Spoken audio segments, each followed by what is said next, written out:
Hey guys, welcome back to another video. In case you guys are wondering, because the setup that I have here is a little bit different from the one that I usually have. To give you the quick skimmy, my room is currently being in the process of renovation. The parents are trying to, give me a new bed, and so, they're currently working on some things. Because of that, of course, my traditional setup, of course, which is literally right over there. But the problem is that, of course, because of the renovations to the room, obviously, of course, temporarily, this is going to be where I'll be filming my videos, at least until, we can be able to get the proper renovations done. So, in the meantime, in order to be able to make up for, the weeks that I've been gone, I've decided to be able to bring back my mini reviews section, in which I take a couple movies that I happen to have seen earlier in the week, and then I give you my quick and concise thoughts on each individual movie, especially if I don't have enough material to talk about it in just one regular video. And I think I have more than enough material here. Because the three movies that I will be talking about are F9 The Fast Saga, Fear Street Part 1, 1994, and The Tomorrow War. Now, I'll be talking about F9 first because that came out the last week of June, and then I'll be talking about Fear Street and then the Tomorrow War after that, because those both came out earlier in the week, and at the time of currently recording this, it's the 4th of July right now, so, of course, they just came out 2 days ago. So, without further ado, here's my review on F9 The Fast Saga. So the film basically picks up 2 years after the events of the last movie. Dom and Letty, they're retired now, essentially, just trying to raise Brian, who is, Dom's son from the end of the last movie. But then, of course, in comes Mr. Nobody, and of course, he's like, through one way or another, he's forcing, Dom and Letty to get back in the game, alongside all the other guys, including Roman, Tej, Ramsey, everybody else is back. Even Dom's sister Mia Toretto is back, and Han, even though he died at the end of Tokyo Drift.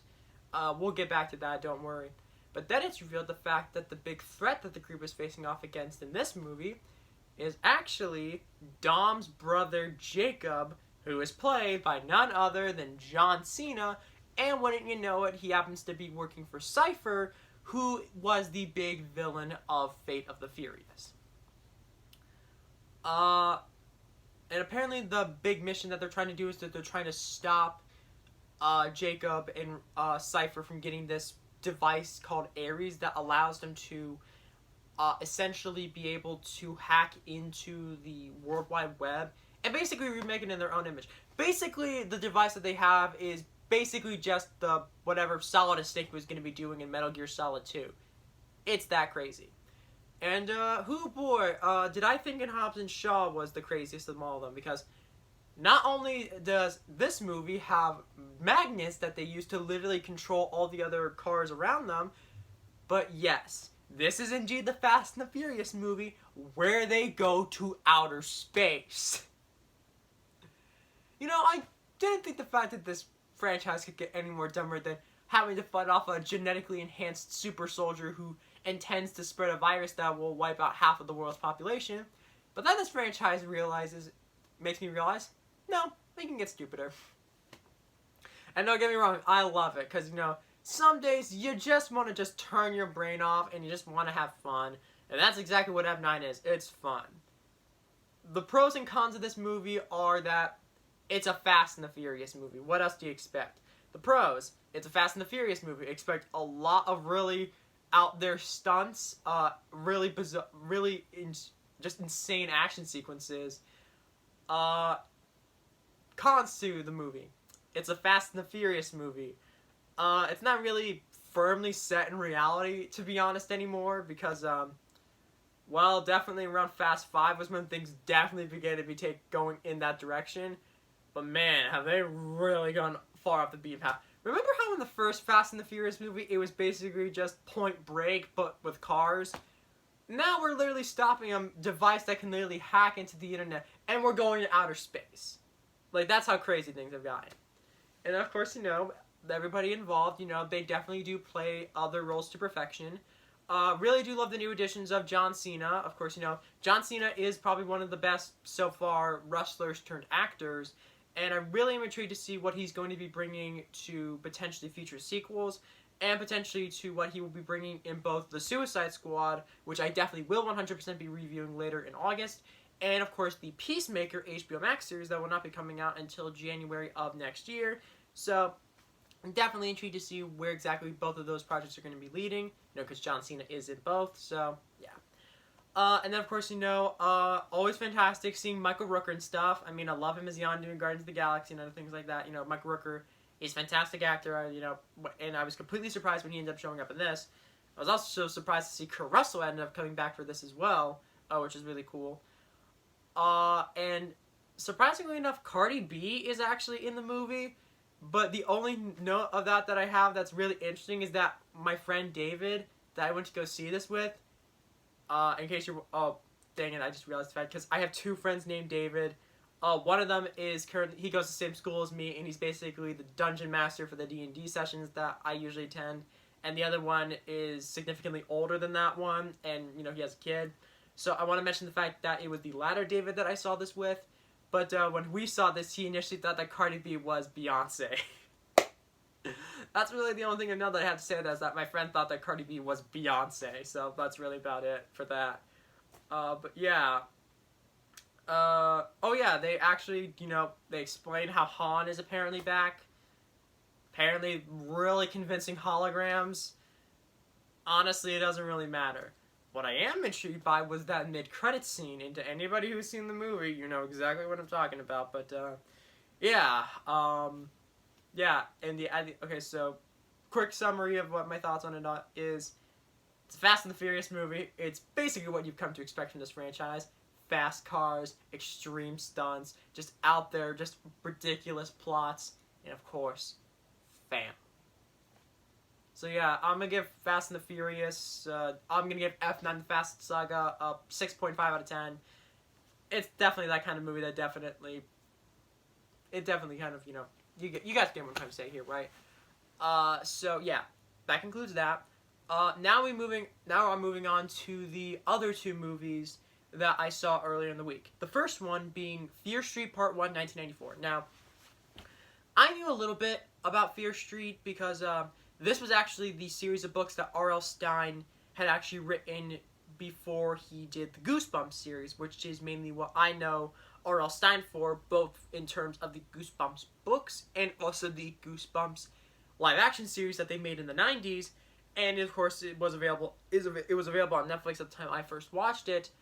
Don't know if it's still even on there anymore because they take so many things off of there. Like, I remember back when I was, like, maybe 6 or 7 years old, and I watched the original 90s Spider-Man cartoon on Netflix, but obviously, of course, it's no longer on there. It's on Disney Plus, but that's a completely different discussion for a completely different day. But I knew R.L. Stine. I knew who he was. I was definitely saying the fact that in terms of his books, I mainly knew Goosebumps more than I did Fear Street, which apparently was a little bit more adult than regular Goosebumps, if you will, because Goosebumps, they were made for kids, whereas Fear Street was definitely made for teens and for young adults. Obviously, of course, with some elements, of course, being toned down. But with Fear Street, however, it is definitely very much hardcore R-rated, because it can get a bit gory in this movie. And so, another interesting thing to note about Fear Street is that they actually filmed a trilogy of Fear Street movies, but they began filming in March of 2019 in Atlanta, Georgia, and they concluded around September. And the unique thing is that they shot all three of the movies in Georgia from March to September, with the initial idea of the fact that they would be releasing it starting in June 2020 in theaters. They would release each movie in theaters every month. So June 2020 we got Fear Street Part 1, then July 2020 Fear Street Part 2, and then August we had Fear Street Part 3. And it was going to be distributed by 20th Century Fox. But obviously, seeing as how Disney ended up purchasing Fox, and then of course, they cut the deal with Sheeran Entertainment, as they don't want anybody else financing any of their movies for them. And after Sheeran Entertainment signed a exclusive first look deal with Netflix. The movies went from 20th Century Studios and now are coming out on Netflix, which I definitely think is probably kind of the smarter move considering, the current climate that we're currently in right now. And probably with it being on Netflix, it'll probably gain more notoriety that way. Yeah, so my overall thoughts on Fear Street Part 1. Surprisingly, I actually really dug Fear Street Part 1. I really dig how the fact that it really does lean into the fact that it's a classic throwback to slasher films of the past. Obviously, of course, there's a lot of references to previous slasher franchises, such as stuff like Scream, or Friday the 13th, or Halloween, and other things like that. There's like a lot of really great references that they have to previous slasher films, and I definitely dug the opening sequence that they had, which very much did mimic Scream's opening sequence, in which Ghostface ends up killing Drew Barrymore in the opening few minutes of Scream, and Drew Barrymore was the biggest name that they had on Scream, so it was a complete shock that they killed her off within like the first 5 minutes of the movie. Fear Street does something similar in the fact that we have Maya Hawke, who of course has begun to gain notoriety after appearing in stuff like Stranger Things Season 3. She was in Once Upon a Time in Hollywood. Obviously, of course, a lot of people know that she's also the daughter of Ethan Hawke and Uma Thurman, which is really fantastic and really cool as well. But anyways, and then of course, we open up with her, and of course, she's kind of a big name now, and very much like Drew Barrymore and Scream, they kill her off within like the first 5 minutes of the movie. But yeah, and I definitely find it intriguing because it definitely, like I stated before, it definitely does lean into that R rating, and the kills are really well done, and they're like really well executed. Like, if you're coming into this movie not expecting anything of high art, but you're just looking for a fun slasher movie, this is definitely up your alley if you're really into that kind of stuff. The only real criticism that I do have with Fear Street is that I really wish the fact that the characters were just a little bit more likable. Like, they were likable enough. I definitely enjoyed, I'm forgetting what's his name, but he's the kid that basically knew everything that was going on. Like, he knew, who these slasher people were, like, why exactly they might be getting chased and whatever. I really dug him. But everybody else, I liked them enough in which I didn't want to see them die, but I wasn't too incredibly invested in their stories. That's really the only real complaint that I have for it, and the fact that I really wish I could have cared for the characters just a little bit more, but they gave me enough, and hey. Really intrigued to see what they're going to be doing with Fear Street's Parts 2 and 3. I will definitely be reviewing Part 2 and Part 3 when they both respectively end up releasing in the next 2 or so weeks. But for now, I'm going to be giving Fear Street a 7 out of Part 1, at least a 7 out of 10. It's definitely a very competent start to the Fear Street trilogy. Even if it's anything remarkable, it's just a really fun throwback to classic slashers, particularly stuff like Scream and Halloween and things like that. So definitely recommend Fear Street. And the final movie that we are going to be talking about today is The Tomorrow War. Now, The Tomorrow War is actually directed by one Chris McKay, who previously directed the Lego Batman movie back in 2017. Anyways, so this serves as his live-action feature film directorial debut. It has, of course, Chris Pratt in the lead role of Dan Forrester. And this is also the first movie that Chris Pratt has also served as an executive producer on, which is also kind of neat as well. But another thing that I really dig about the Tomorrow... Okay, so right off the bat, of course, I did like all the movies that I did see. I think I probably liked Fear Street the most out of the 3 ones here. But definitely in terms of second, like, the ones that I enjoyed second, like, after Fear Street, I definitely really dug The Tomorrow War as well because of, one, I really thought the premise was very interesting about how soldiers from the future come back in time to our time to essentially recruit famous and really well-done soldiers from the past to help them fight in a war against an alien army in the future, which is just all kinds of crazy. And I also really like the fact that this is actually an original idea. Like, the Tomorrow War, it's not based off a pre-existing IP, or it's not based off of a story, a comic book, or another movie or TV show. Like, it's a completely original idea, which I definitely really dig. The performances, of course, from everybody are really well done. Of course, love Chris Pratt. He's always able to bring that level of both seriousness and goofiness to a lot of his characters. Of course, that's why people love him so much in stuff like Parks and Rec and Guardians of the Galaxy. At one moment, he can be really emotional and he can be really serious, and the next moment, he can be really funny and goofy and other things like that, and he can just really work that fine line between the two. Like, I really dig that. And not only that, but the supporting cast all around was really well done.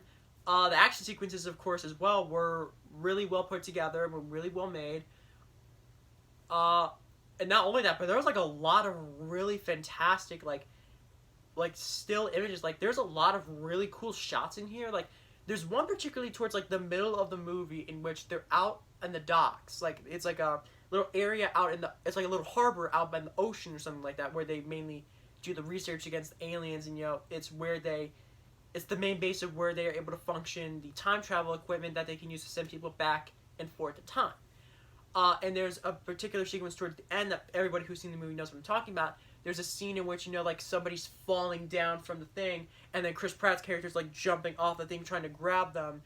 And then, you just see, like, this giant pile of aliens just, like, rising up, trying to grab that person. It's like, that's actually, like, a really cool and inventive shot. Like, I really like that shot. Like, that's actually really cool. Now, the only problem, once again, like, the only problem that I did have with the Tomorrow War was that, while it is a good film, I will say this, it is good, I will say it's probably not the most memorable or the most genre-breaking sci-fi film there is. Like, it has this really interesting idea, but it executes the idea in exactly the way that you kind of expect it to. Yeah, I still do think the fact that it is good. It is at least 1 or 2 watches, but it's not the most memorable thing in the world. Like, later on, like, maybe a year from now, I'll think about it every now and again, but really, when it comes to it, it's like, oh, this is going to be, like, the next big, like, action sci-fi movie franchise. Like, no, for what it was a fine and competently made science fiction movie with some really inventive action sequences, and performances from everybody around were pretty solid. So yeah, I'm going to give The Tomorrow War a 7 out of 10 as well. And that basically concludes whatever this is. I just wanted to make up for lost time because I haven't uploaded a video since I uploaded that video of me talking about Inside, and that was like 2 weeks ago. So I just wanted to be able to give you guys something to watch. But tune in next week because finally, for the first time in 2 years, we're finally going to see a theatrically released Marvel movie, and that film is, of course, going to be Black Widow, and I will definitely 100% be reviewing that, so tune in later this week for the review on Black Widow. So, yeah, I hope you guys enjoyed the video. Make sure to subscribe, and make sure to like the video, and also when you subscribe, make sure to hit the little notification bell so that way you don't miss out on any future uploads. But yeah, look out for my Black Widow review that I have later on in the week that I'm going to be doing later this week.